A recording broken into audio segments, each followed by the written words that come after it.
নমস্কার বন্ধুরা, মেয়ের জন্য বানালাম চকলেট ব্রাউনি কেক। বাটার ও চকলেট চিপস একসঙ্গে মেল্ট করে নিলাম। এরপর দুটো ডিম নিয়ে ফাটিয়ে ওর মধ্যে ব্রাউন সুগার, হোয়াইট সুগার, লবণ, ভ্যানিলা এসেন্স দিয়ে ভালো করে মাখিয়ে নিলাম।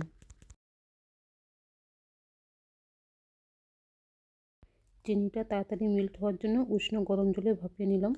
এর মধ্যে বাটার ও চকলেট চিপস পুরো মেল্ট হয়ে গেছে।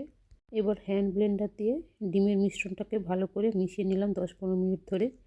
এখন ডিমের মিশ্রণের মধ্যে বাটারের মিশ্রণটা দিয়ে ভালো করে হ্যান্ড ব্লেন্ডার দিয়ে 10-15 মিনিট মিশিয়ে নিলাম। আগে থেকে কোকো পাউডার ও ময়দা মিশিয়ে রেখেছিলাম, ওর মধ্যে দিলাম, ভালো করে মিশিয়ে নিলাম। এবার একটি ফয়েলে বাটার ব্রাশ করে মিশ্রণটা দিলাম, একটু ঝাঁকিয়ে নিলাম যাতে বাতাসটা বেরিয়ে যায়। এবার ওভেনে 15-20 মিনিট ধরে বেক করলাম। রেডি হয়ে গেল ব্রাউনি কেক।